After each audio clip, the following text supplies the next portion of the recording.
Alguns de vocês conhecem meu bom amigo Querofonte? Antes de morrer, ele foi a Delfos e perguntou ao oráculo quem era o homem mais sábio do mundo.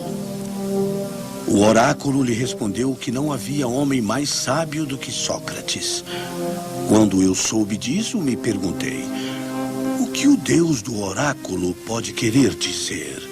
Porque eu sabia que não era sábio. Desse conceito de liberdade psique, Sócrates irá formular aquilo que ele entende por a sua missão, também conhecida como missão socrática.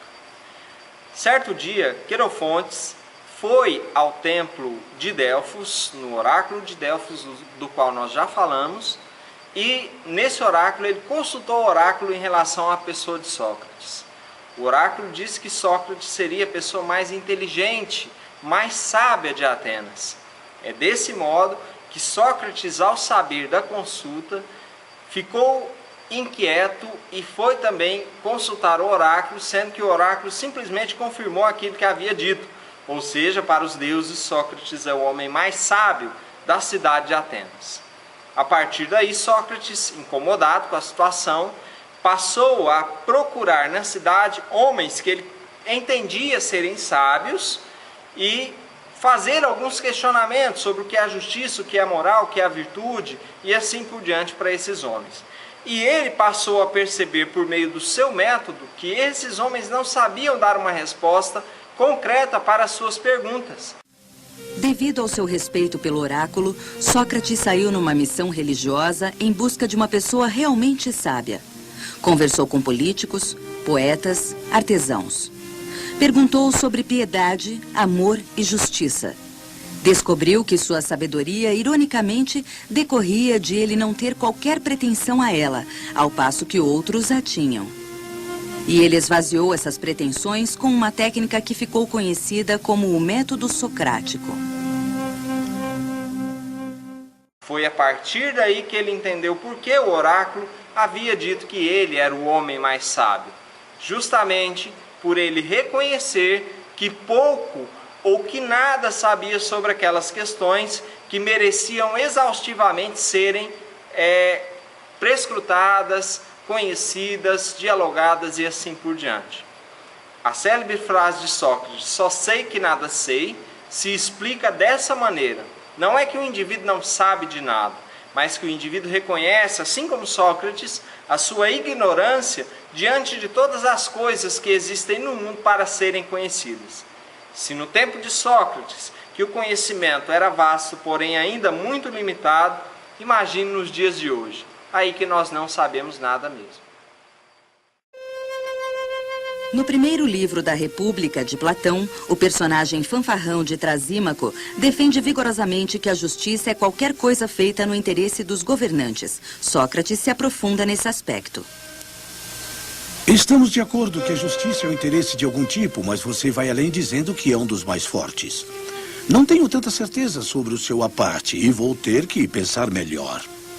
Prossiga. Primeiro diga, você acha justo os súditos obedecerem a seus governantes? Eu tô te explicando pra te confundir, eu tô te confundindo pra te esclarecer. Tô iluminado pra poder cegar, tô ficando cego pra poder guiar.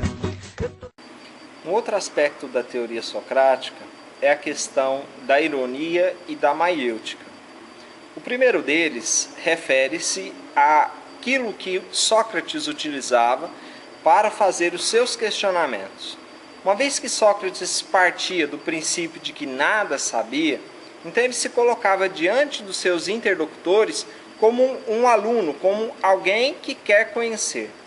Por meio da pergunta o que é isso, o que é a virtude, o que é aquilo que você faz, como é que você faz, Sócrates construía então, depois que o seu interlocutor reconhecia não saber exatamente aquilo que estava dizendo, o método ou parte do método denominado de maiêutica. Essa palavra em grego significa parteira ou obstetra, aquela que faz o indivíduo ou a criança vir à luz, ou aquela que faz a mãe dar à luz aos filhos. Desse modo, e pelo fato da mãe de Sócrates ser parteira, ele entendia que a sua missão era ser um obstetra de razões intelectuais, de verdades intelectuais. Então você deve ter percebido que a justiça pode não ser no interesse dos mais fortes quando os governantes, sem querer, ordenam coisas a serem feitas contra si mesmos. Sim, mas... A partir daí nós temos a construção da ironia socrática, ou seja, só sei que nada sei, ou que pouco sei, e da maiêutica socrática, ou seja, aquilo que o indivíduo tem como verdades e essas verdades têm que ser trazidas à luz para serem questionadas e para serem enriquecidas e assim por diante.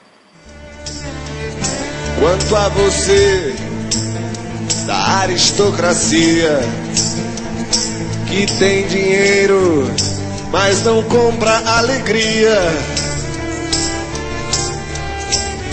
há de viver eternamente sendo escravo dessa gente que cultiva a hipocrisia.